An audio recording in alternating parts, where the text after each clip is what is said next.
ये तो बिल्कुल ही कहानी उल्टी हो गई। हाँ बिल्कुल संदीप जी, जो नजर आ रहा है वो तो आपके सामने, मेरे सामने भी है। फिगर्स नजर आ रही है हमें कि इतनी उम्मीद नहीं थी कि इतनी सीटें घटेंगी। और कहीं कुछ कमियां तो रही हैं, इसमें कोई डाउट नहीं है। कमियां रही हैं, उसको ठीक करना भी जरूरी है। मेहनत में भी कमी नहीं रही, डिलीवरी में भी कमी नहीं रही। कहाँ कमी रही? संदेश पहुंचाने में कोई गलती हो गई, संदेश बेहतर तरीके से नहीं पहुंचाया जा सका शायद, जिसमें हमने जो कार्य किए वो शहरी क्षेत्रों में तो लोगों ने आभास किया उस बात का, लेकिन शायद दूर दराज के क्षेत्रों में, ग्रामीण क्षेत्रों में ज्यादा भारी रहा जातिवाद। और एक तरफ से आप ये भी कह सकते हैं कि पोलराइजेशन का इल्जाम तो हम पर लगा, लेकिन पोलराइजेशन का मैं क्रेडिट दूंगा कांग्रेस पार्टी को कि इतने साफ सुथरे तरीके से पोलराइज किया कि लोगों को समझ ही नहीं आया कि अच्छा, आपने तो कुछ किया ही नहीं। बजरंग दल पर कार्रवाई को बजरंग बली का अपमान बना दिया। वो तस्वीरें भी हम अभी दिखा रहे थे। कांग्रेस के दफ्तर में आजकल बजरंग बली की वेशभूषा में लोग आए, जय बजरंग बली के नारे लगे। बजरंग बली बीजेपी से नाराज तो नहीं हो गए? आप संजीवनी ढूंढने की गुहार लगाते दिख रहे थे नहीं। हनुमान जी से। बजरंग बली के नारे अगर पहले लगाए होते चुनावों से तो समझ में आता, लेकिन उस टाइम खतरा था। खतरा इस बात का था कि जो जेडीएस को वोटर जाता है, वो वोटर अपनी तरफ कैसे लेकर के आया जाए। तो उस खतरे के चलते हो सकता है भगवान हनुमान जी से इन्होंने दूरी बनाई हो उस वक्त पे। और अब क्योंकि चुनावों के परिणाम आ गए हैं और वो इंटैक्ट हो गया है, वोट सारा पोलराइज होके कांग्रेस पार्टी की तरफ चला गया। हनुमान से दूरी बनाई या भगवान हनुमान को आप जबरदस्ती खींच लाए? राजनीतिक रण में बात हो रही थी बजरंग दल की और उसे जोड़ दिया बजरंग बली के अपमान से। अब जो भी हुआ, लेकिन मैं तो एक बात बोलूंगा, शुभकामनाएं हैं कांग्रेस पार्टी को कि कांग्रेस पार्टी को एक अच्छी जीत मिली है। और प्रधानमंत्री जी ने भी ट्वीट करके इनको कांग्रेचुलेशंस दिया है, शुभकामनाएं दी हैं। और उम्मीद की जाएगी कि हमारी रखी हुई विकास की नींव के ऊपर दीवार खींची जाएगी। और जो भी है, जिन भी वजहों से जीते, चाहे वो पीएफआई की जो शर्तें थी उन शर्तों को अपने मैनिफेस्टो का हिस्सा बना देना, या फिर वो जेडीएस के गढ़ के अंदर सेंध लगा करके पूरी तरह से एक धर्म विशेष का वोट एक तरफा अपनी तरफ खींच लेना, ये सब चीजों का क्रेडिट तो कांग्रेस को जाता है, इसमें तो कोई डाउट ही नहीं है। नहीं, कांग्रेस वो रिवर्स पोलराइजेशन की आप बात कर रहे हैं, पर आप जो ध्रुवीकरण करने की कोशिश कर रहे थे वो नहीं चला ना सिक्का। इसका दूसरा पहलू ये भी होगा, राजीव जेटली। हाँ, मैंने तो बोला आपको संदीप जी, मैंने तो सबसे पहले एडमिट इसी बात को किया कि दूर दराज के इलाकों में जातियों के आधार पर जो बंटवारे किए गए, लेकिन ये बंटवारे जातियों के आधार पर एक धर्म में हुए, दूसरी धर्म में नहीं हुए। दूसरी धर्म में पोलराइजेशन हुआ। चलो, मैं तो कहता हूं कि जो भी किया कांग्रेस पार्टी ने, जो भी किया उससे उनकी जीत हुई है। अब जीत के बाद हमने जो एक पढ़ा लिखा वर्ग, जो कर्नाटका का युवा था, वो हर बार जो कह रहा था कि मुझे जो डेवलपमेंट है उसके साथ कॉम्प्रोमाइज नहीं करना, तो हम ये कहते हैं कि ठीक है, अब ये सत्ता का ट्रांसफर हुआ है, कांग्रेस पार्टी के पास गया है। अगर उसी नींव को के ऊपर दीवार खींचने का काम ये करेंगे तो कर्नाटका की जनता का फायदा होगा। हम एक रचनात्मक भूमिका भी निभाएंगे। पर यहाँ पर इस बार कांग्रेस दरअसल Was it doing a BJP in Karnataka? BJP की तरह रणनीति पहले से बनाई हुई थी, प्लान ABC थी, एक यूनिफाइड कमांड स्ट्रक्चर भी दिखाई दिया, आपस में महत्वाकांक्षाओं का कोई टकराव नहीं।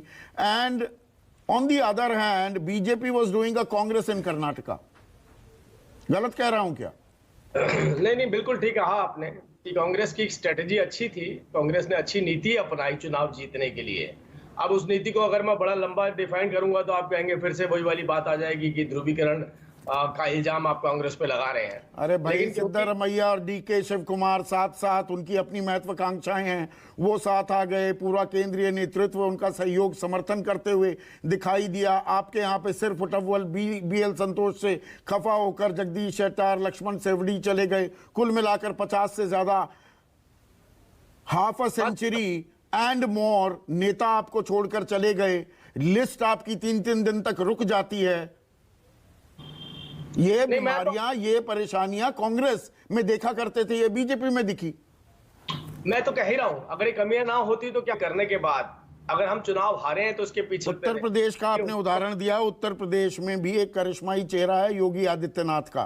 क्या ये नतीजे ये भी तय कर रहे हैं या बता रहे हैं कि अगर मुख्यमंत्री करिश्माई है, उसकी एक शख्सियत, एक छाप राज्य में बनी हुई है, तो मोदी, प्रधानमंत्री नरेंद्र मोदी कॉम्प्लीमेंट या सप्लीमेंट कर सकते हैं, पर अकेले दम पर नैया पार लगा दें, ये नहीं हो रहा है। नहीं नहीं, मैं बिल्कुल आपसे एग्री करता हूं, क्योंकि उत्तर प्रदेश के अंदर बेहतर डिलीवरी के साथ साथ बेहतर कम्युनिकेट किया गया। यहाँ डिलीवरी के साथ बेहतर कम्युनिकेट हम शायद नहीं कर पाए। इसके ऊपर बड़ी भारी विश्लेषण की जरूरत है कि ऐसी कमियां क्या रही कि काम करने के बावजूद हम जनता को उसका एहसास क्यों नहीं करवा पाए। ठीक या है, जब वो आज आप साहब गोई से ये बात मान रहे हैं। आलोक शर्मा, एक सेकंड, थोड़ा कांग्रेस वाले से भी कमेंट ले लेते हैं। आलोक, जीत का दावा तो आप कर रहे थे, ऐसी प्रचंड जीत होगी, बीजेपी की सीटों से दुगनी से भी ज्यादा आप सीटें ले जाएंगे। ईमानदारी से बताइएगा, अब तो आ गया नतीजा, सत्ता आपके हाथ में आ गई, इसका अंदाजा था?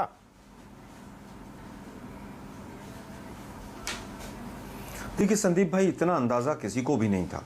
इवन जो सेफोलॉजिस्ट थे उनको भी बहुतों को नहीं था। बहुतों ने हायर रेंज में 140 तक डाला, लेकिन किसी को इतनी उम्मीद नहीं थी। 120-25 तक की सभी की उम्मीद लग रही थी कि 30 हो जाएगा। लेकिन मैं ग्राउंड पे था तो कई बार आभास होता था कि जनता इनसे बहुत नाराज़ है।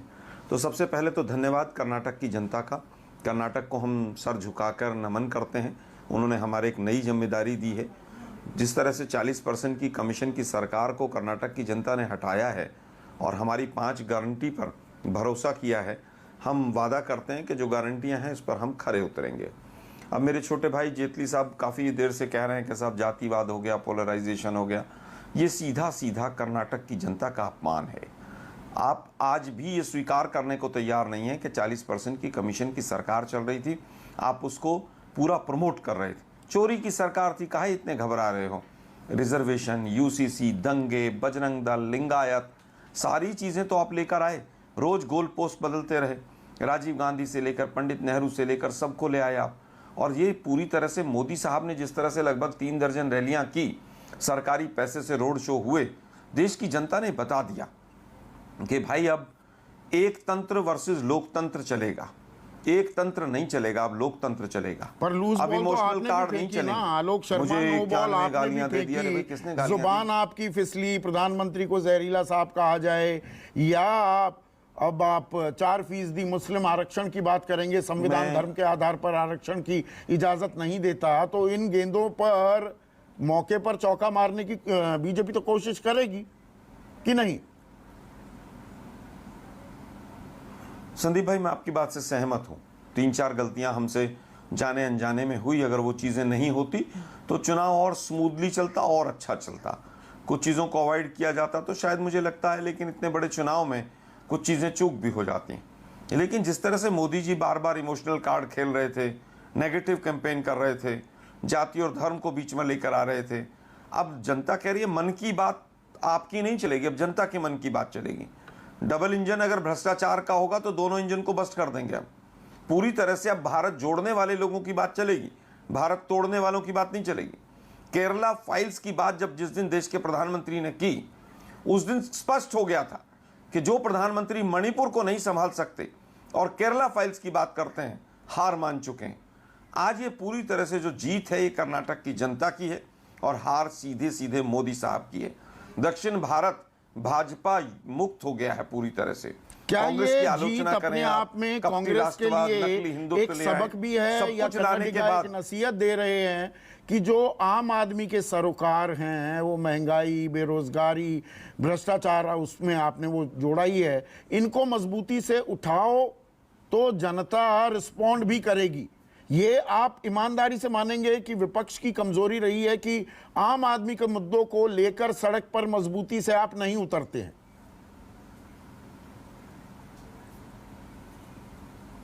नहीं, मैं आपकी बात से संदीप भाई, आपको पता है मैं आपके छोटे भाई की तरह हूं और मैं हमेशा साफगोई से बात करता हूं।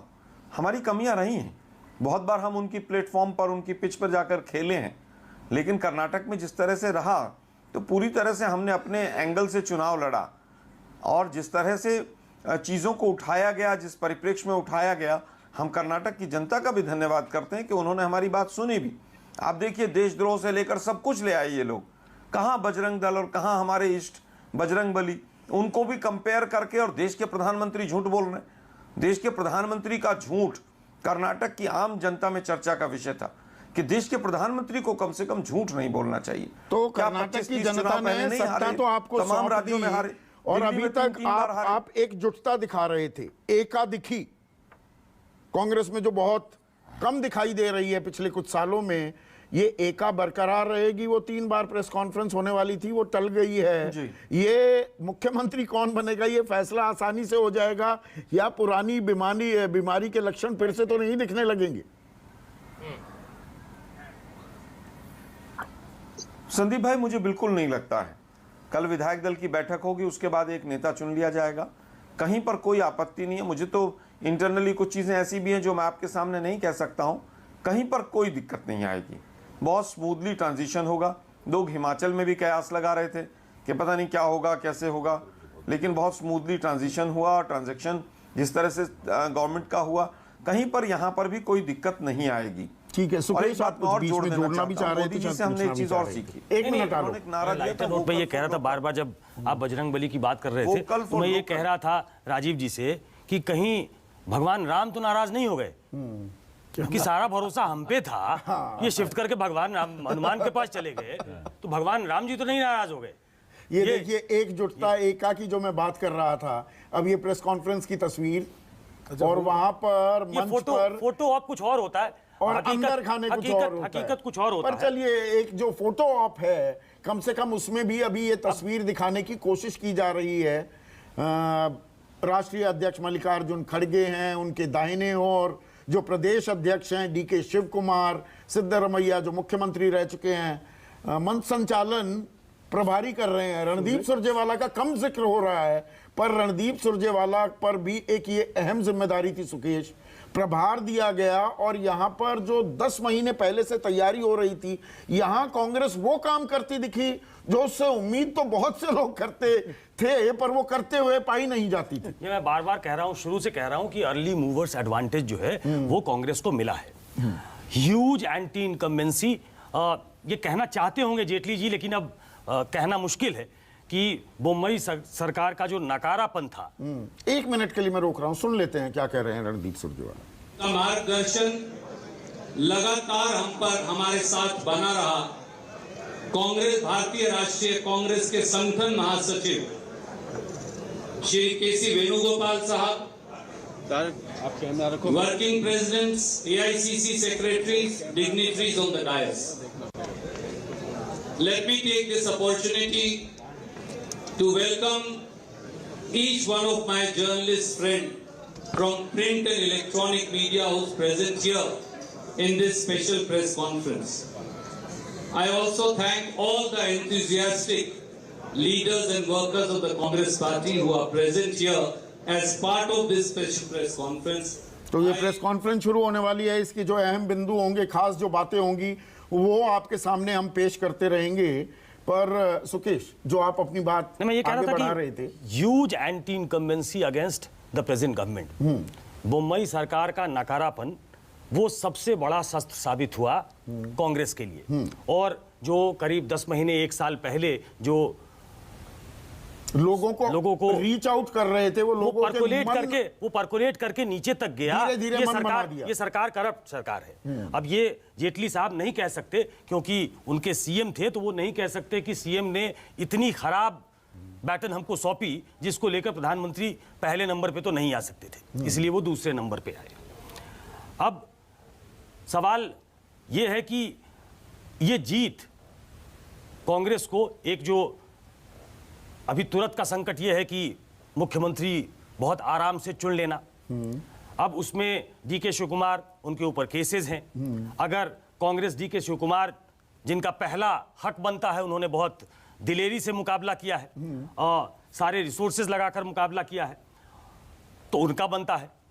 एक वोकलिगा समाज में पैठ लगाने की भी बात है, ताकि जेडीएस पर तो अस्तित्व का खतरा है। बिल्कुल, तो वो वोट बैंक तैयार है आपके लिए। वो नेचुरल वोट बैंक जो है वो उनकी तरफ आ सकता है, जो कि 2019 के चुनाव में जेडीएस डेसिमेट हो गई और सारा वोट शिफ्ट हो गया बीजेपी में। तो ये कैच 22 है कि क्या डीके शिव कुमार मानेंगे। अब इसको अगर वो पार सकते हैं कि सिद्धरमैया को बना दिया जाए, क्योंकि वो बेदाग हैं, वो और कुछ पॉपुलर अहम वो पॉपुलर मंत्रालय है। डीके शिव कुमार के लोगों को, अब उनके समर्थकों को दे दिए उनके जाए। समर्थकों को मिले, उनको केंद्र में कोई रोल दिया जा सकता है, क्या उनको वर्किंग प्रेसिडेंट जैसा कोई रोल मिल जाए, वो स्ट्रैटेजिस्ट के तौर पे देखे जाते हैं, वो डिसरप्टर हैं कई मामलों में, वो दिलेरी से लड़ सकते हैं। तो ये प्रेजेंट इनकम्बेंट सरकार जो है वो उसके लिए एक कोई ऐसा आदमी चुना जाए जिसमें डीके शिव कुमार का चुनाव हो सकता है। ये मैं जानकारी के आधार पे नहीं, मैं ऐसे कह रहा हूं कि ऐसा राजनीतिक प्रयोग क्या कांग्रेस सोच रही है क्या, अगर डीके शिव कुमार सीएम नहीं बनते हैं तो एक तो फौरी तौर पे जो कांग्रेस के सामने चुनौती है वो ये सामने है, और उसके बाद चुनौतियां शुरू होंगी कि क्या ये जो जीत है ये कांग्रेस को इतनी ऊर्जा प्रदान करती है जिसको वो आगे लेकर चलें कि बाकी विधानसभा चुनाव के जो चुनाव जो होने वाले हैं, चाहे वो मध्य प्रदेश हो, छत्तीसगढ़ हो, और जिस उठापटक की बात बीजेपी के अंदर वहां हो रही है कि बीएल संतोष का अलग गुट था, सिद्धारमैया माफ कीजिएगा बोमई का अलग गुट था, येदियुरप्पा नाराज थे, वैसा ही कुछ संकट राजस्थान में है।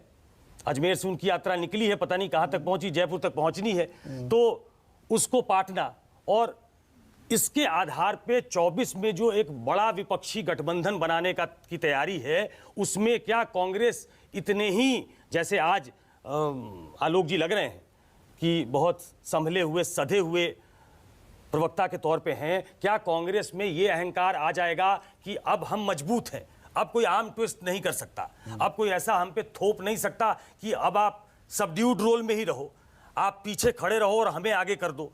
तो ये तमाम चीजें अब उसकी कयासबाजी तो शुरू होगी। कांग्रेस के लिए तो सवाल है ही सुकेश, पर बीजेपी के लिए भी बड़े सवाल अब मुंह बाए खड़े हैं क्या।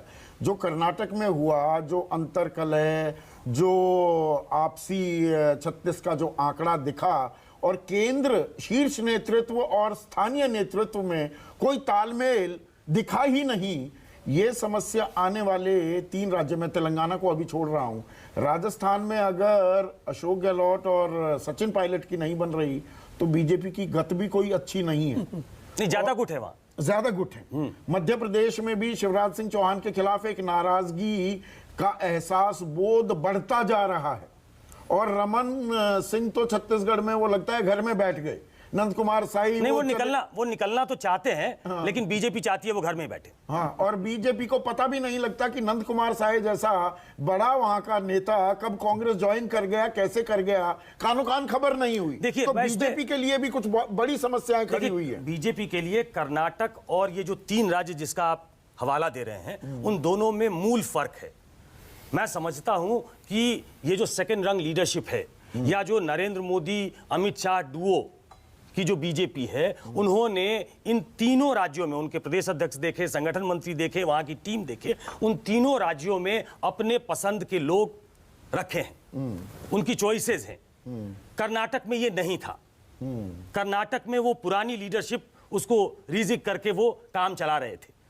येदियुरप्पा हटे लेकिन बोमई बने, तो अब वहां पे कोई सेकंड रंग लीडरशिप ये लोग तैयार करेंगे जिसके अब नए आधार पे उनके सामने जो चुनौती है उसका मुकाबला करेंगे। इन तीनों राज्यों में मुझे लगता है बीजेपी के पास एक प्लान बी है, लेकिन 15 साल और ये 4 साल और ले लीजिए तो बड़ी एंटी इनकम्बेंसी एक मध्य प्रदेश में मुंह बाय खड़ी है, और जैसा आपने कहा राजस्थान में बहुत सारे सीएम एस्पिरेंट हैं, बहुत सारे सीएम एस्पिरेंट वो एक संकट आने वाला है, और ये संकट 2024 के पहले आने वाला है। तो ये तो आंतरिक कलह की बात हो गई। मुद्दों की अगर बात करें, मुद्दों की पिच पिछले कुछ सालों में हमने देखा है कि बीजेपी तय करती थी कब जन कल्याण, रेवड़ी क्या है और क्या जन कल्याण है वो ये भी तय कर देते थे।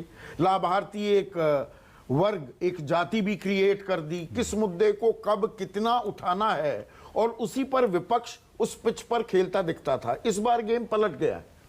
तो आपको क्या लगता है कि मुद्दे भी अब बीजेपी आगे कितने तय कर पाएगी, और वो मुद्दे क्या होंगे? महंगाई, बेरोजगारी, आम जनता के जो सरोकार हैं उनकी गूंज क्या अब एम्पलीफाई बढ़ती हुई दिखाई देगी? अब देखिए, सुकेश जी सवेरे से एक अंग्रेजी के फिक्रे का इस्तेमाल कर रहे हैं, अर्ली मूवर एडवांटेज। तो मैं भी उसी का इस्तेमाल करूंगा। मेरा मानना यह है कि इस चुनाव में कांग्रेस ने यह दिखाया है कि पिच हम तैयार करेंगे। हमारे हिसाब से आपको एक प्रतिक्रियात्मक एक रिएक्टिव किस्म का चुनाव लड़ना ये होगा। पहला चुनाव है जहां बीजेपी रिएक्टिव मोड में जी, दिखी। जी, हाँ, Bharatiya Janata party reactive mode में थी पूरी की पूरी। यहां तक कि प्रधानमंत्री नरेंद्र मोदी भी रिएक्टिव मोड में थे। वो 40% के खिलाफ उनको 85% बोलने लगे। उन्होंने ये नहीं कहा कि हमारी सरकार 40% की नहीं है। हाँ। अच्छा, भ्रष्टाचार का मसला एक खास तरह का मसला है। जब भाजपा के ऊपर भ्रष्टाचार का आरोप लगाया जाता है तो भाजपा ये नहीं कहती कि हम भ्रष्ट नहीं है। भाजपा ये कहती है कि आप ज्यादा भ्रष्ट हैं। लगातार दिल्ली में महानगर पालिका का चुनाव देख लीजिए, उसमें भी ये हुआ। वहां तो भ्रष्टाचार का आरोप लगता था तो भाजपा वाले बचाव भी नहीं करते थे अपना, कुछ और कहने लगते थे। इसी तरह हिमाचल प्रदेश में ये हुआ। अभी भाजपा के प्रवक्ता ये कह रहे थे कि हमारी विरासत पे अगर चलेगी कांग्रेस, हमारी उम्मीद है। उनकी विरासत क्या है? उनकी विरासत है भ्रष्टाचार और निकम्मापन। उस पर अगर कांग्रेस चली तो कांग्रेस का 5 साल भी पूरे नहीं हो पाएंगे। 2.5-3 साल में ही उनकी सरकार गिर जाएगी, उनका सुपड़ा साफ हो जाएगा। तो भाजपा की विरासत को तो उठा के उन्हें कूड़ेदान में फेंकना होगा। तो ये भ्रष्टाचार की लड़ाई अब और एक और छोटी सी बात। हाँ। वो कह रहे थे कि आपने जातिवाद चलाया, आपने ध्रुवीकरण किया। देखिए, जो नतीजा है वो बता रहा है कि कांग्रेस को सभी वर्गों के वोट मिले हैं। बिना इसके नतीजा नहीं आ सकता था। उनको वोकिलगांव के वोट मिले। हम लोग कहते हैं अहिंदा नीति, वो अहिंदा लिंगा वोका हो गया है। ये 1 मिनट के लिए अब रोक रहा हूं क्योंकि कांग्रेस के राष्ट्रीय अध्यक्ष मल्लिकार्जुन खड़गे प्रेस कॉन्फ्रेंस को संबोधित कर रहे हैं।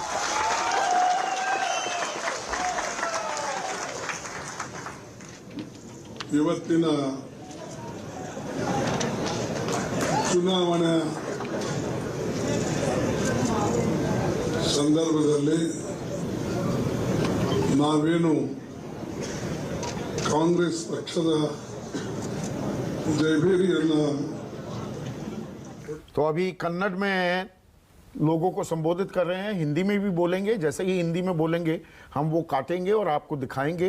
बात वही कही जाएगी, पर पहले क्योंकि कर्नाटक का चुनाव है तो वो स्थानीय भाषा का इस्तेमाल भी लाजमी हो जाता है। अब आप अपनी बात बिल्कुल पूरी कीजिए। ये कहा जाता है कि देवराज अरस ने अहिंदा की नीति बनाई थी और सिद्धरमैया उस नीति को लागू करने वाले हैं। लेकिन इस चुनाव में साफ दिखा कि वो अहिंदा, वोका और लिंगा सभी मिल गए। पूरे कन्नड़ समाज का जबरदस्त समर्थन कांग्रेस को प्राप्त हुआ है। उन्होंने जनता दल सेकुलर से भी वोट छीने हैं, उनके आधार को भी छीना है, भाजपा का लिंगायत आधार भी छीना है। तो ये एक ऐसी स्थिति है जिसमें कांग्रेस को बहुत प्रसन्न होना चाहिए। इसमें एक और फैक्टर है, थोड़ा सा उस पर प्रकाश डालिए अभय। और ये मैं और सुकेश आज जब लंच कर रहे थे, हम चर्चा यही कर रहे थे कि अब बीजेपी क्या बताएगी। जैसे बंगाल में कि भाई 73 आई, अरे 3 से 73 आई है। वो बता दिया बीजेपी ने। ओ बता दिया, 36% वोट मिले हैं उनको। गुरु प्रकाश ने छूटते ही ये कहा कि हमारा वोट बैंक बरकरार है। मैंने कहा हम यही चर्चा कर रहे हैं। हर चुनाव हारने वाला यही करता है। पर वोट बैंक तो बरकरार है। वोट बैंक बरकरार नहीं है। देखिए, वोट बैंक का तब, वोट बैंक यानी आपके जो जेबी वोट हैं वो तब पता चलते हैं जबकि सामुदायिक वोटों का आंकड़ा सामने आता है। सवाल ये कि इधर उधर से आपने बहुत जगहों में जो मुख्य प्रतिशत बनता है वो तो आपके उम्मीदवार कई जगह, तमाम जगह हार जाएं, इससे भी कम सीटें आती तब भी वोट उतना हो सकते थे। आप ये सोचिए, इतने वोटों में जब आपको उतनी सीटें मिलती, जब इतने वोटों में इतनी सीटें आपको कैसे मिली? हाँ, इसका तर्क ये भी है कि 2.5% वोट ज्यादा मिले थे कांग्रेस को, पर सीटें कम थी, उसकी 24 कम थी। हाँ, और अब इस पर देखिए, आपको उतने ही वोट मिले लेकिन आपकी सीटों की हालत क्या है? आपका ग्राफ तो नोज नीचे जा रहा है पूरा। आपने भ्रष्टाचार की जो बात की, भ्रष्टाचार को लेकर एक लड़ाई केंद्र स्तर पर भी चल रही है। स्थानीय स्तर पर 40% कमीशन, पे, सीएम वगैरह वगैरह। ऊपर एक चल रही है जिसमें प्रधानमंत्री मोदी लगातार ताल ठोक रहे हैं सीबीआई के डायमंड जुबली फंक्शन में भी, आईएएस ऑफिसर्स को भी, कि पीछा नहीं छोड़ना, भ्रष्टाचारियों को हम जेल में डालेंगे। और विपक्ष कह रहा है कि ये तो दबाव बना रहे हैं, ये बेजा इस्तेमाल है सीबीआई, आईटी और बाकी एजेंसियों का, और अडानी के सवाल से कन्नी काट रहे हैं प्रधानमंत्री। अभी रिपोर्ट भी आने वाली है 15 तारीख को सुप्रीम कोर्ट के सामने, वो होगी। ये भ्रष्टाचार की लड़ाई क्या देशव्यापी अब होती दिखेगी? पहले से देशव्यापी है। देखिए, इस भ्रष्टाचार की लड़ाई में एक खास पहलू है जो नरेंद्र मोदी ने पैदा किया है। हमेशा होता ये था, जो विपक्ष में होता था वो सत्ता पक्ष पे आरोप लगाता था भ्रष्टाचार का। ऐसे ही तो हुआ है हर बार। ये पहली बार हो रहा है कि जो सत्ता पक्ष के लोग हैं, खासतौर से प्रधानमंत्री, वो विपक्ष पर भ्रष्टाचार का आरोप लगा रहे। वो कह रहे भ्रष्टाचारियों की पूरी मंडली है, इसलिए हमारे खिलाफ एकजुट हुई जा रही है। यानी विपक्षी एकता की जड़ में उनका भ्रष्टाचार है, ये वो कहना चाहते हैं। तो दोनों तरफ से ये आरोप लग रहा है। कर्नाटक का चुनाव उसी का एक छोटा रूप था। कर्नाटक के चुनाव में जो बहस चल रही थी उसका वो एक छोटा रूप था। दोनों एक दूसरे पर भ्रष्टाचार का आरोप लगा रहे थे। जनता ने किसकी बात सुनी? स्पष्ट है, नतीजे बताते हैं कि जनता ने विपक्ष की बात सुनी, जनता ने सत्ता पक्ष की बात नहीं तो सुनी। भ्रष्टाचार की गूंज सुनाई देगी। अब विनोद, एक और चीज, और आज राहुल गांधी ने इस जीत के बाद जो ताल ठोकी है कि देखिए, जनता ने नफरत की दुकान बंद कर दी, मोहब्बत की दुकान पसंद है। दरअसल इसको और आसान करें तो ध्रुवीकरण, ये कम्युनल पॉलिटिक्स वाली वो बात कर रहे हैं कि नहीं, देश में भाईचारा लोग चाहते हैं। हिंदुत्व और अग्रेसिव हिंदुत्व एक ब्रांड यूएसपी है बीजेपी की। तो क्या ये कर्नाटक में तो सफल हो गया, या ये प्रयोग अखिल भारतीय स्तर पर भी और पुरजोर तरीके से उठता दिखाई देगा, या ये उठेगा तो ये बीजेपी की पिच पर खेलने वाली बात हो जाएगी? देखिए, जो राहुल गांधी ने कहा है उसका पृष्ठभूमि समझिए उसकी। दरअसल राहुल गांधी ने अपनी भारत जोड़ो यात्रा इसी नारे के साथ की थी कि मोहब्बत की दुकान, नफरत के बाजार में मोहब्बत की दुकान खोलने आया हूं। और सबसे ज्यादा समय उन्होंने कर्नाटक में दिया था। एक तरह से जैसे संघ की प्रयोगशाला गुजरात या कर्नाटक हम लोग कहते थे, राहुल गांधी की भारत जोड़ो यात्रा की जो प्रयोगशाला है वो कर्नाटक है। और इसीलिए कर्नाटक में सबसे ज्यादा समय उन्होंने दिया, 21 दिन का समय दिया। और फिर चुनाव प्रचार में भी उन्होंने अपने को झोंका पूरी तरह से, जैसे गुजरात से बाहर रहे या एक दो मीटिंग करे, हिमाचल गए नहीं, लेकिन इसमें पूरी तरह से हो रहे। ये एक तरह से टेस्ट केस भी था राहुल गांधी की भारत जोड़ो यात्रा की कामयाबी का, क्योंकि जो कांग्रेस का जो टेम्पो बना है कर्नाटक में वो भारत जोड़ो यात्रा से ही बना है। और राहुल गांधी इसी को रेप्लिकेट करना चाहते हैं देश के दूसरे राज्यों में। वो चाहते हैं मध्य प्रदेश में भी ये हो, राजस्थान में भी ये हो। और ये दक्षिण से उत्तर एक यात्रा हुई थी। आपको लगता है कि अब पूर्व से पश्चिम भी कोई यात्रा होगी? उसके संकेत मिले थे 2-3 महीने वो प्रपोज्ड है, मुझे जो अब वो तय मानी जाए कि वो यात्रा अब निकलेगी। मुझे लगता है कि इन नतीजों के बाद उस यात्रा की संभावनाएं बढ़ गई। आलोक, इस पर कुछ जानकारी साझा करना चाहेंगे जो हमारे पास नहीं है?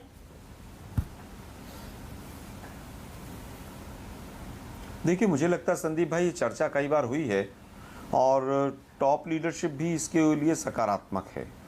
जहाँ तक मेरे पास इनपुट्स हैं, वो यात्रा काफ़ी हद तक पॉजिटिव है और निकलेगी।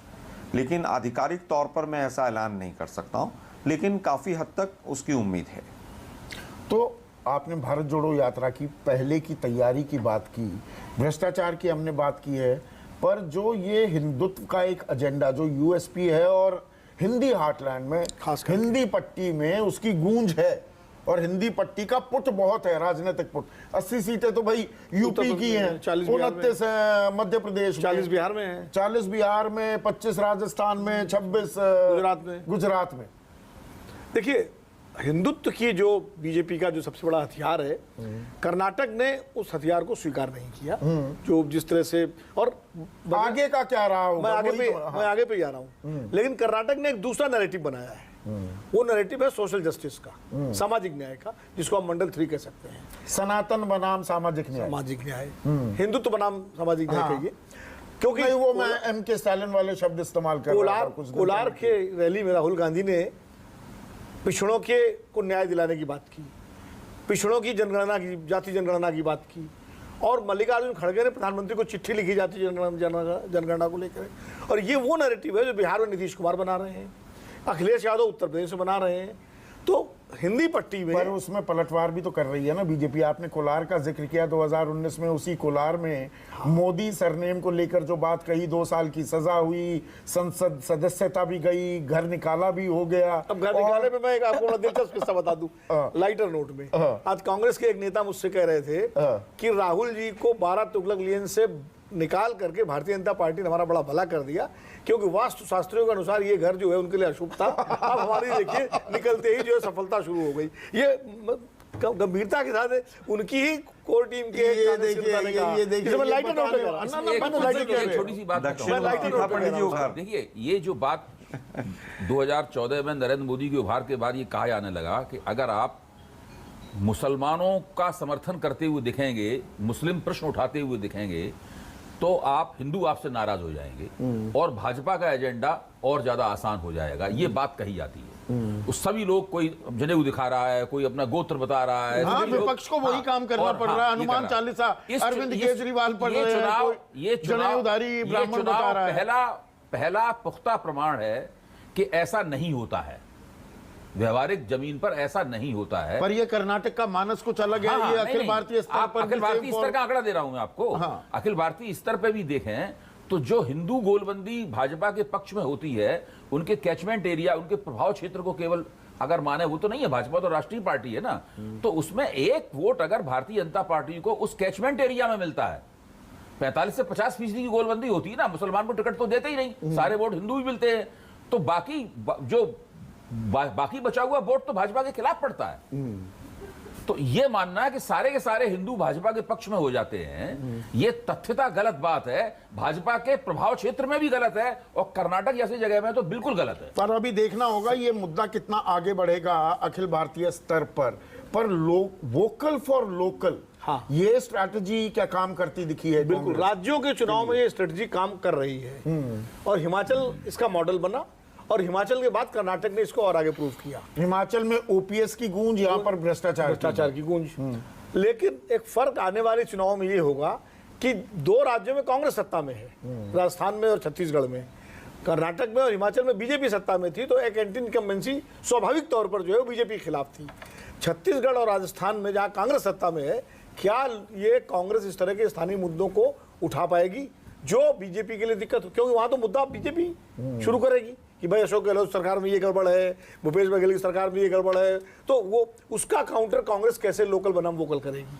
लोकल पर बनाम कांग्रेस में एक ऊर्जा भी दिखाई दे रही है। सुखदेव। ऊर्जा दिखाई दे रही है। कर्नाटक में रैली खत्म की और सीधे तेलंगाना और वहां पर एक रैली को संबोधित कर दिया। मैंने सुबह कहा प्रियंका गांधी वही किया जो ये वो मोदी जी इलाका, करते हैं। ये वो इलाका है जो तेलंगाना से लगता है और इसका सीधा इम्पैक्ट वहां पड़ेगा। और हाल फिलहाल में बीजेपी ने वहां इनरोड बनाने की कोशिश की है। जहां तक मुझे याद है 2019 के चुनाव में 4 उनके सांसद वहां से जीत कर आए, तो वो एक नेचुरल क्लेमेंट के तौर पे कि हम अगली सरकार बना सकते हैं, वहां पे वो अपनी तैयारी कर रहे थे। मुझे लगता है कि कांग्रेस उसको भुनाना चाहती है, इस कर्नाटक की इस जीत को। जो कह रहे थे मकान वाली बात, तो एक लाइटर नोट पे मैं भी एक बात करूं। अगर मकान का वास्तु दोष ही सब कुछ होता है या मकान से ही सब कुछ होता है, तो 19 सफदरजंग लेन मेरे ख्याल से मनमोहन सिंह रहा करते थे, तो जमीन पे उन्होंने कभी काम नहीं किया, सीधे प्रधानमंत्री की कुर्सी पे पहुंच गए थे। तो 19 सफदरजंग लेन की तरफ जाना चाहिए। मल्लिकार्जुन खड़गे बोल रहे हैं, पहले सुनते हैं, आप हिंदी में बोलने लगे। ಅದಕ್ಕಾಗಿ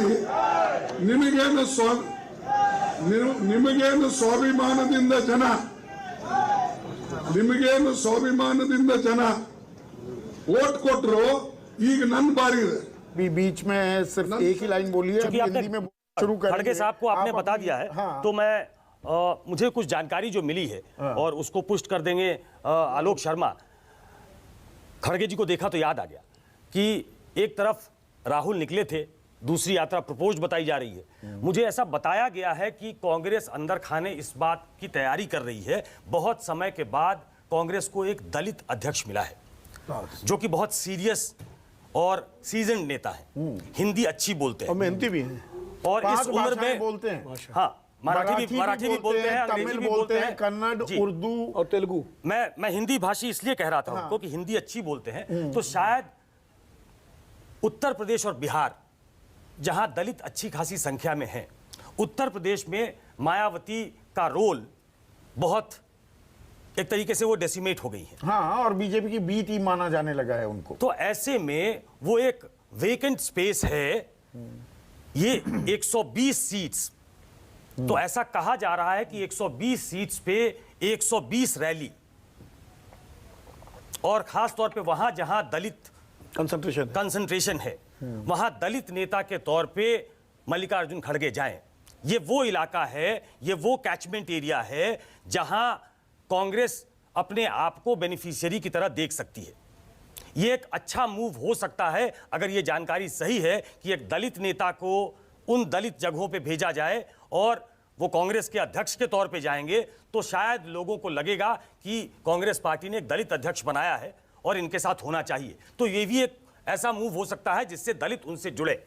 पर इसमें एक चीज इनकी बात बताइए, में देखिए जोड़ना एक चाहता मिनट, मैं अभी आ रहा हूँ अबे। आलोक शर्मा से कंफर्म कर लीजिए। एक नहीं अभी वो कोई नहीं बताएगा, कंफर्म कैसे करेगा, तो उसमें वक्त जाया करने की बात ही नहीं है।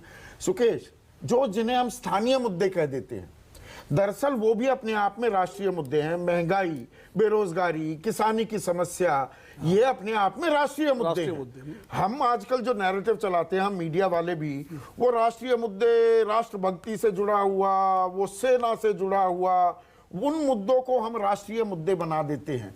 तो इस चुनाव के बाद क्या आपको ऐसा लग रहा है ये जो तथाकथित परिभाषा है राष्ट्रीय मुद्दों की, वो भी बदलती दिखेगी क्या विपक्ष की तरफ से? देखिए, वो मीडिया में अब बहुत गूंज उनकी होती होगी, लेकिन वो वोट कैचर है, मुझे ऐसा नहीं लगता। अगर वो वोट कैचर होता तो बजरंग बली की जय और बजरंग बली का नाम लेकर जोर से बटन दबाइए, तो लोगों ने बजरंग बली का नाम लेकर बटन दबा दिया होता। नहीं, राष्ट्रवाद, हिंदुत्व, ये मुद्दे तो बने हैं ना जिन पर चुनाव जीते गए। पुलवामा एक बड़ा फैक्टर था 2019 के चुनाव का, इस बात से कौन नकार देखिए, सकता है? ये हमारी इजी एनालिसिस है कि हम समझते हैं कि राष्ट्रवाद के मुद्दे पर जीत के आ गई बीजेपी। बीजेपी ने समाज के सभी वर्गों में अपना इनरोड बनाया है। जहां वो काउ बेल्ट की पार्टी मानी जाती थी, वहां अपनी पोजीशन को और बाकी इलाकों में स्ट्रांग किया है। वो नॉर्थ ईस्ट के क्षेत्र में बढ़ी है, वो साउथ में बढ़ी है और लगातार बढ़ने की कोशिश कर रही है। और उनका, आप चाहे अभी इसको देखिए, नथिंग सक्सीड्स लाइक सक्सेस। चूंकि हार गई है बीजेपी, तो हम कमतर करके आके उनका जो बेनिफिशियरी का एक बड़ा वर्ग है, वो सीधा अफेक्टेड पार्टी है, वो उनको वोट करता है। आप उत्तर प्रदेश ले लें तो सिर्फ वो ठाकुर ब्राह्मण जिनसे आइडेंटिफाइड होती थी बीजेपी, अब वो वहां की पार्टी नहीं है। वो सभी वर्गों में उसने अपने इनरोड बना लिए हैं। तो ऐसा नहीं है कि सिर्फ राष्ट्रवाद का मुद्दा सप्लीमेंट करता है। नहीं, पर वो एक फौरी तौर पे हो जाते थे। बहुत से लोगों का मानना है कि भाई महंगाई, बेरोजगारी, आदमी परेशान तो होता है, इनको लेकर वोट नहीं डालता। देखिए, बेरोजगारी कोई बहुत बड़ा मुद्दा वोट के लिए बना हो, ऐसा बहुत दिनों में मैंने देखा नहीं। हाँ, लेकिन महंगाई एक बड़ा मुद्दा बना है। तो अगर आप उसकी गूंज लगातार बना के रखें, बीजेपी अपोजिशन में थी तो उसने कांग्रेस के नाको दम कर दिया था, क्योंकि महंगाई बहुत हुई, महंगाई की मार अब की बार मोदी सरकार, बहुत हुई पेट्रोल डीजल की मार अब की बार मोदी सरकार। सिर्फ नारे नहीं थे संदीप, आप याद करिए, आप एक ही चैनल में हुआ करते थे, हर दिन रैलियां होती थी, हर दिन प्रदर्शन होते थे, लेकर प्रदर्शन होते थे। सुषमा स्वराज से लेकर और स्मृति ईरानी तक भी कि वो सिलेंडर को प्रणाम करके जाना वोट डालने। तो ये कुछ 2024 की तैयारी, 2023 में हम बैठे हैं, 2013 में जो मुद्दे बन रहे थे वो मुद्दे फिर से बनते दिखेंगे क्या? 2013 में बीजेपी बना रही थी, इस बार क्या विपक्ष बनाता दिखेगा? देखिए, मानस पटल पे अंकित करने वाली बात होती है कि आप रजिस्टर करा पाते हैं कि नहीं। ये मुद्दे हैं, ये मुद्दे अब एक सीट चूंकि वो जीत गई है, हो सकता है कि विनिंग स्ट्रीक में आने के बाद कुछ सीटें और जीत जाए, तो 2024 में वो प्रमुखता के साथ रखना चाहेंगे। और अगर वो पब्लिक तक उसको जगाने में कामयाब हुए, आपको एक करियर चाहिए होता है, और पॉलिटिकल पार्टी एक करियर की तरह होती है। जनता हराती है, जनता जिताती है, लेकिन पॉलिटिकल पार्टी उस करियर का काम करते हैं। वो ब्रिज बनना पड़ेगा कांग्रेस पार्टी। अब कुछ जोड़ना चाह रहे थे? मैं कहना, सुकेश जी की बात में जोड़ना ये चाहता था कि जो कांग्रेस के ग्राफ में गिरावट आई है, वो इसलिए आई है क्योंकि मुसलमान उस इलाके में, जो किसको उत्तर भारत कहते हैं, कांग्रेस से दूर होते चले गए। दलित कांग्रेस से दूर होते चले गए, ऊंची जातियां कांग्रेस से दूर होती चली गई, ब्राह्मण उसमें सबसे बड़ा। इस वक्त वो ऊंची जातियां भारतीय जनता पार्टी की स्थायी रूप से जेबी वोट हैं। भाजपा जीते हारे 60%, 70% से ज्यादा ब्राह्मण उत्तर प्रदेश में हमेशा भाजपा को वोट देते हैं, राजपूत भी देते हैं, बनिया भी वोट देते हैं, नाराजगी जाहिर करते हुए वोट देते हैं, नाराजगी जाहिर करते हुए वोट देते हैं। लेकिन जो भारत जोड़ो यात्रा का चुनावी असर है वो मुसलमानों के ऊपर जबरदस्त है। मेरी अपनी ऐसी रीडिंग है। मुसलमान कांग्रेस को हमदर्दी की निगाह से देख रहा है, उत्तर प्रदेश में भी देख रहा है, और वहां मेरा मानना है कि लोकसभा चुनाव में कांग्रेस उधर झुकेगा। अब रहा जो उन्होंने बताया कि दलित निर्वाचन क्षेत्र, दलित प्रधानता वाले निर्वाचन क्षेत्र हैं, वहां खड़गे साहब का वो करवा सकते हैं, उनकी रैलियां करवा सकते हैं। अगर दलित और मायावती ने जो किया है, जो भाजपा की बी टीम बन गई है, अगर दलित समुदाय भी कांग्रेस की तरफ झुकता है उत्तर भारत के अंदर, तो ये कांग्रेस और उसमें पिछड़े का पुट भी जोड़ दिया जाए, ये कांग्रेस का रेनासा होगा। इससे कांग्रेस दोबारा उठ के खड़ी हो जाएगी और राष्ट्रीय स्तर पर मजबूत। ये आसान काम नहीं है। हाँ। हम लोग तो यहाँ बैठ के थियरी बना रहे हैं, हाँ। लेकिन ये आसान काम नहीं है। लेकिन इसको करने के वो लिए उनका कांग्रेस को काम है बहुत मेहनत करना, हम पड़ेगी। थियरी बनाएंगे, लेकिन हम तो विवेचना कर इसमें सकते एक चीज हैं। मैं जोड़ दूंगा आप ही की बात में। कांग्रेस ने उत्तर प्रदेश में जो प्रदेश अध्यक्ष बनाया है खाबरी साहब को, वो बसपा से आए हुए हैं और वो दलित राजनीति के तहत ही बनाया है। जो सुदेश कह रहे हैं ये उसी का एक तैयारी के तौर पर कि वो घुमाएंगे उन क्षेत्रों में खड़गे साहब को जहां दलितों की प्रधानता है। ये एक मुझे बात symbolic तो यहाँ पर representation है, अभी वो symbolic मल्लिकार्जुन है। एक मिनट, खड़गे जी को घुमाएंगे। एक हाँ, मिनट, वो मैं कह रहा हूँ। मल्लिकार्जुन खड़गे का ही जिक्र हो रहा है। उन्होंने कहा कि 35 साल बाद हमें इतनी सीटें मिली हैं और खास बात क्या कही, और इस पर मैं आपका कमेंट चाहूंगा राजीव जेटली, कि दक्षिण भारत बीजेपी मुक्त हो गया है। ये चर्चा हमने दोपहर में की थी, शायद कांग्रेस वाले काफी देख रहे हैं आजकल न्यूज 24 को। पर इसमें सवाल ये छिपा हुआ है कि राजीव जेटली अपने दम पर अब आपकी सरकार दरअसल सिर्फ 3 राज्यों में रह गई है, उत्तराखंड, उत्तर प्रदेश और गुजरात। मैं महाराष्ट्र को और मध्य प्रदेश को, असम, सॉरी 4, और महाराष्ट्र और नहीं, उनको बड़े राज्यों की बात कर रहा हूं। और त्रिपुरा में भी मिलीजुली सरकार है, वो उनकी। हरियाणा नहीं जोड़ेंगे? हरियाणा मिलीजुली सरकार है। मैं अपने दम की बात कर रहा हूं, मैं इसीलिए वो शब्द मैंने उसमें असम त्रिपुरा में तो मिलीजुली है। तो क्या ये संख्या लगातार जो घट रही है विधानसभा में, ये बीजेपी के लिए चिंता का सबब हो सकता है? आवाज नहीं आ रही, अनम्यूट करिए। मैं अनम्यूट हूं। मैं अच्छा, आप बोलिए, बोलिए। हमारे पीसीआर वाले मैं शायद आपसे बोल रहा वो हूं कहीं कि और बिल्कुल। ख्यालों में खो गए। आप बोलिए। हाँ, हाँ, भारतीय जनता पार्टी हर सेकंड, हर मिनट, हर घंटे, हर हफ्ते, हर दिन, हर वक्त पे विश्लेषण करती है कि अगर हम बेहतर कर रहे हैं और अगर बेहतर महसूस नहीं हो रहा है तो उसके पीछे की वजह क्या है। इसी विश्लेषण का अभाव कहीं ना कहीं कर्नाटका के अंदर नजर आ रहा है। अगर ये विश्लेषण कर लिया होता बेहतर राज्य लेवल पर, स्टेट लेवल पर, और उसको एहसास करवाया होता, तो मुझे लगता है कि इस तरीके के परिणाम ना आते। और इसके ऊपर पार्टी ने गंभीरता के साथ विचार किया है कि इन बातों के ऊपर विश्लेषण किया जाएगा, विश्लेषण किया जाएगा। अभी जो थोड़ा सा मोमेंटम बनता दिखा है, ये वन ऑफ तो नहीं रह जाएगा। ये कांग्रेस के लिए भी एक चुनौती भी है। अपॉर्चुनिटी तो मिली, लेकिन आगे आगे चुनौती भी है। आलोक, ये बात मानेंगे? बिल्कुल मानेंगे, चुनौती है और कर्नाटक की जनता ने एक बड़ी जिम्मेदारी दी है।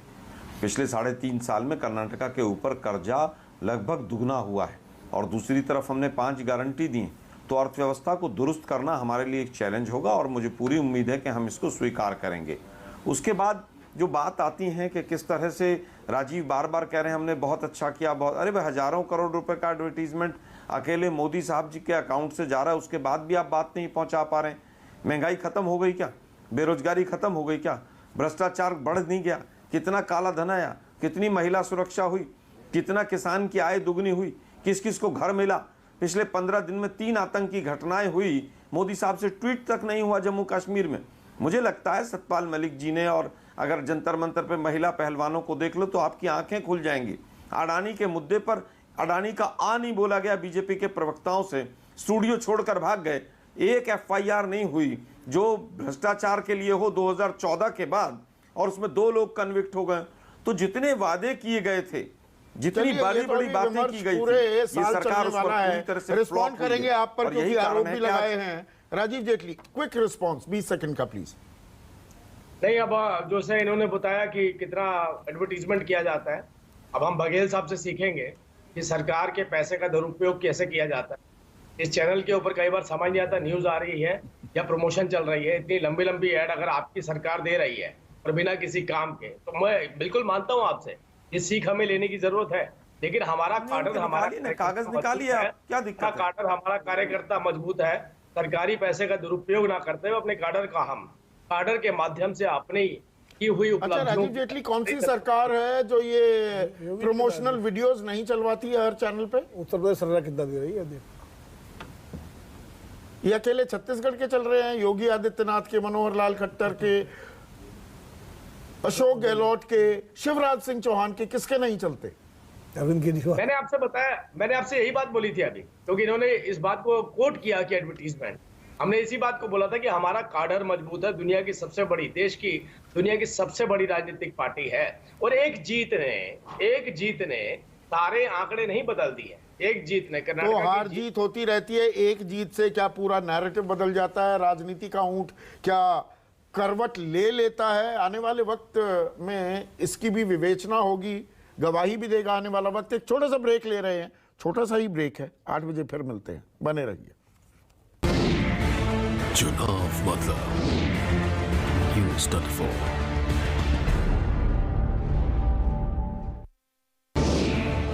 हमने जो कहा। News 24 today's Chanakya analysis. Karnataka की तस्वीर क्या है? कांग्रेस 120 सीटें। वही सही हुआ। एक और बात आपको बता दें, गर्व के साथ कह सकते हैं, न्यूज़ 24 और टुडेज चाणक्य का एनालिसिस या अनुमान एक बार फिर बिल्कुल सही साबित हुआ है।